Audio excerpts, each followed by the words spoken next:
Now let's pick it up. This section, this curse shall be used by all. So you can tell right now from the title of this message, it's not a happy joy message. Because you have said, the Lord has raised up prophets for us in Babylon.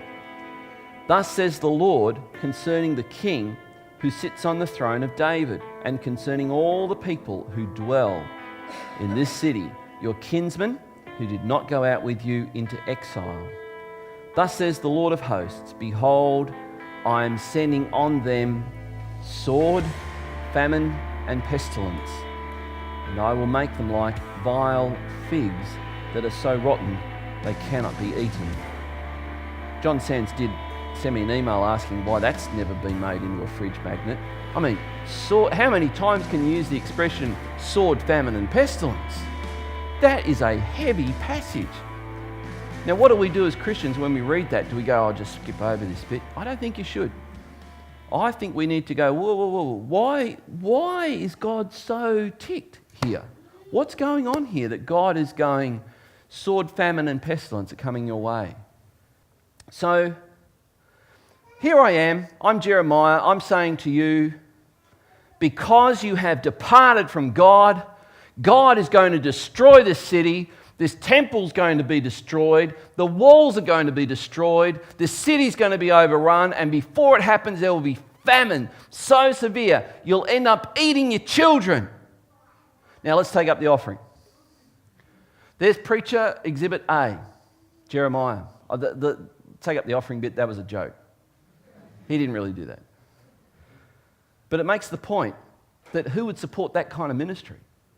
Because on the other hand, you have these guys over here, Exhibit B, going, don't listen to Jeremiah. He's such a party pooper.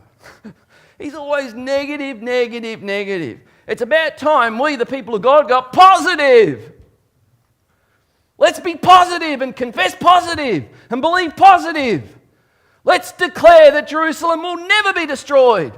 Let's declare that those in exile will come home very soon. Come on, together, let's declare it. Come on, now let's take up the offering. And if you put in an offering, I guarantee you, Jerusalem will never be destroyed. The exiles will come home sooner than you think, and you'll have wonderful homes. Exhibit A, Exhibit B. Because that's kind of putting it in a modern day analogy. So here's my point, and you're probably not going to like me for this point. Praise, but you don't have to, because you're commanded to love me. So, good preaching is not always preaching you enjoy hearing. So, you can't read a passage like that and go, man, God doesn't normally talk that way. Have you noticed that? What we just read, that is not cover-to-cover Bible stuff, is it? There's not famine, sword, and pestilence all through the Bible. It's a lot in Jeremiah, have you noticed? But not much else. There's not much of the Bible that talks in that tone. So what is going on? Well, there's two things going on here. I want you to notice this. Whenever God really cares for people, he sends a prophet. Whenever it gets really dark, spiritually dark, God sends a prophet. He actually says that in here. You know, I sent you prophets rising early in the morning is the biblical expression. I sent them, that you could come back. So what is the undergirding reason for God's heartache? God refers to it in this passage here. God is speaking this through Jeremiah. And he says, I'm going to send you the kingdoms of the nation, but not the way I intended. The way I intended is that you would declare who I am to the nations. That you are supposed to tell the world what it looks like to know me. And you've told the world that I'm not worth it.